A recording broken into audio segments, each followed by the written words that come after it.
بھائیو اسلام میں پاکیزہ محبت صرف اور صرف میاں بیوی کا ریلیشن شپ ہے، وہ نکاح کی بائنڈنگ کے ساتھ، نکاح کی بائنڈنگ کے ساتھ۔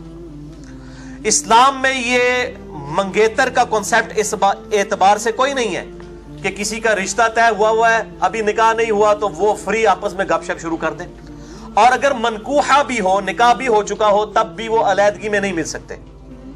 اور لوگ مجھے اکثر ای میلز کر رہے ہوتے ہیں جی کیوں نہیں مل سکتے، جی میاں بیوی ہیں۔ میرے بھائیو یہ میاں بیوی ہیں، علیحدگی میں کوئی کام ڈال بیٹھے ہیں، کل کو منگیتروں کی بھی منگنیاں ٹوٹ جاتی ہیں، اور کل کو وہ مرد اسی عورت کے اوپر الزام لگا دے کہ جی اس کے ساتھ جو معاملہ ہوا ہے میرا کوئی لینا دینا نہیں ہے۔ تو اس لیے بالکل حرام ہے قطعاً کہ اگر نکاح بھی ہوا ہے وہ پبلکلی ضرور مل سکتے ہیں کسی کمبائنڈ گیدرنگ میں، علیحدہ سے ایسے میاں بیوی بھی الگ نہیں ہو سکتے، بالکل کلیئر کٹ مسئلہ ہے۔ اور منگیتر والا تو معاملہ ہی غلط ہے نا جی، وہ تو رشتہ ہوا ہی نہیں ہے، اس کی تو اسلام میں کوئی حیثیت ہی نہیں ہے۔ تو یہ بڑا امپورٹنٹ ہے۔ باقی اب آپ گرل فرینڈ اور بوائے فرینڈ والا معاملہ یہ تو بالکل ہی جھوٹ ہے۔ اسی طریقے سے یہ پاکیزہ محبت کا بھی ایک کانسیپٹ ہے جی، وہ ہیر رانجھا اور جی لیلا مجنو اور سسی پنو اور مرزا صاحبہ، ٹھیک ہے نا جی، یہ سارے کے سارے میرے بھائی یہ ساری کتابی اور یہ شاعروں کی باتیں، اسلام میں اس کی کوئی حیثیت نہیں ہے، نہ کوئی پاکیزہ محبت ہوتی ہے۔ مرد و عورت کے درمیان جب وہ غیر محرم ہوں گے تو سیکس کے پوائنٹ آف ویو سے صرف اور صرف رشتہ جو ہے وہ میاں بیوی کا لاک ہے، نکاح کی بائنڈنگ کے ساتھ، اس کے علاوہ کسی چیز کی اسلام میں کوئی حیثیت نہیں ہے۔ بھائیو اسی طریقے سے یہ ویلنٹائن ڈے کے اوپر تحفے تحائف پیش کرنا اور کہنا جی یہ پاکیزہ محبت ہے، کوئی ٹچ نہیں کر رہے، یہ ذرا ان لوگوں سے پوچھیں کہ آپ کی بہن کے ساتھ کوئی پاکیزہ اس طرح کی محبت آگے کرے تو آپ کو ہضم ہوگی؟ جو دوسروں کی لڑکیوں کے ساتھ آپ یہ معاملات کرتے ہیں تو یہ بالکل بے شرمی پہ مبنی ہے، اس کی اسلام میں کوئی حیثیت نہیں ہے۔ میں نے اس لیے مسئلہ نمبر 106 ریکارڈ کروایا ہے، تقریباً 30 سے 35 منٹ کی گفتگو ہے۔ کالجز اور یونیورسٹیز کے لڑکے اور لڑکیوں کی ڈیٹس پہ ملاقاتیں، اور یہ اسی اعتبار سے یہ سارے ایشوز میں نے اس میں ریزالو کیے ہیں۔ اور میں اپنا ایک گولڈن کوٹ وہاں پر بھی بولا تھا، آج میں پھر ریپیٹ کرتا ہوں کہ میرے بھائیوں، as far as بے حیائی is concerned in this modern era، اس ماڈرن دور میں جہاں تک بے حیائی کا تعلق ہے، یہ اتنا بڑا فتنہ ہے کہ اس فتنے کا لاکھواں حصہ بھی صحابہ کرام یا اہل بیت علیہم الرضوان و علیہم السلام کو نہیں گزرنا پڑا۔ ان پہ اور آزمائش آئی قتال کی شکل میں، لیکن کیا صحابہ نکلتے تھے تو باہر بے پردہ عورتیں نظر آتی تھی؟ یا چوراہوں کے اوپر 20 بائی 40 فٹ کے موبائل کمپنیوں کے بیہودہ عورتوں کے بینرز نظر آتے تھے؟ یا اس زمانے میں واٹس ایپ اور یوٹیوب اور یہ اسکائپ کے ذریعے، میں ان کی پازیٹیو چیزیں جو ہیں ان کا میں شدت سے حامی ہوں، میں نیگیٹو چیزوں کی بات کر رہا ہوں، یہ معاملات سے ان سے تو ان کو گزرنا ہی نہیں پڑا، یہ ازمائش تو ان کے اوپر آئی نہیں ہے، ان پہ دوسری ازمائشیں آئیں قتال کی شکل میں۔ لیکن جس طریقے سے امت کو اس وقت ازمایا گیا اس بڑی ازمائش سے، یہ بہت کریٹیکل ایشو ہے، بہت ہی زیادہ، اور نوجوان نسل کا اس اعتبار سے بیڑا غرق ہو چکا ہے۔ اور میں اسی لیے بات کرتا ہوں کہ قرآن حکیم میں بھی بار بار بے حیائی کے حوالے سے اللہ تعالیٰ اسٹرکٹلی ارشاد فرماتا ہے، اور آپ اپنے معاشرے میں بھی دیکھ لیں، جب بھی ہم کبھی گناہ کی بات کرتے ہیں، گناہ کا تصور لے کے آتے ہیں، پہلی چیز دماغ میں کیا آتی ہے؟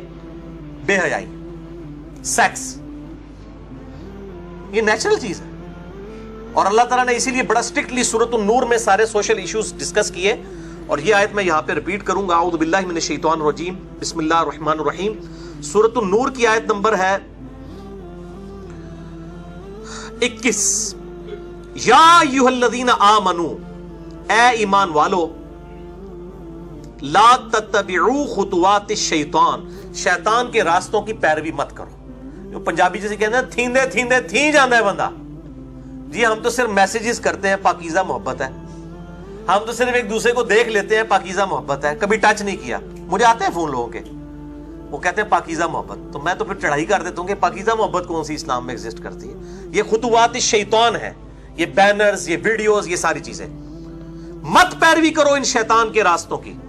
وَمَن يَتَّبِعْ خُطُوَاتِ الشَّيْطَانِ، اور جو کوئی پیروی کرے گا شیطان کے راستوں کی، فَإِنَّهُ يَأْمُرُ بِالْفَحْشَاءِ، تو بے شک شیطان تو بے حیائی کا ہی حکم دے گا، والمنکر، اور ہر برے کام کا۔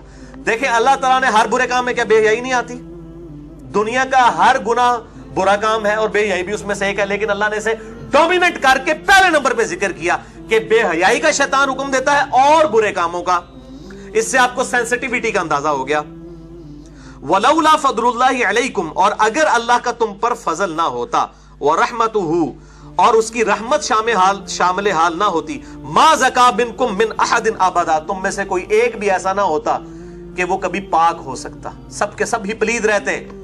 یعنی تمہاری کوشش ضرور ہے لیکن اللہ کی رحمت بھی شامل حال ہے، یہ دونوں چیزیں پیرلل میں ہے، تو تب اللہ تعالیٰ تمہیں گناہوں سے محفوظ رکھتا ہے، بے حیائی سے بچاتا ہے۔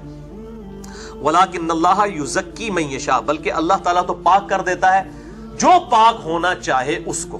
ایک یہ ترجمہ بنے گا، اور دوسرا یہ کہ اللہ تعالیٰ پاک فرما دیتا ہے جس کو چاہتا ہے۔ ٹھیک ہے جی۔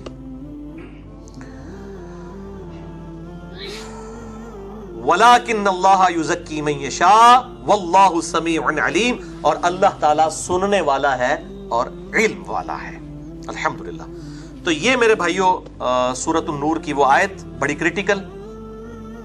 تو ہم صرف کوشش کر سکتے ہیں، باقی ہدایت اللہ کے ہاتھ میں ہے، اور جو کوشش کرے گا اسی کو ہدایت ملے گی۔ وَالَّذِينَ جَاهَدُوا فِينَا لَنَهْدِيَنَّهُمْ سُبُلَنَا، سورہ العنکبوت کی آخری آیت ہے۔ جو لوگ ہماری راہ میں کوشش کریں گے ان کے لیے ہم اپنی راہیں کھولیں گے۔ یہ ون وے ٹریفک نہیں ہے کہ اللہ تعالیٰ جو ہے وہ کسی کو زبردستی ہدایت تک پہنچائے گا۔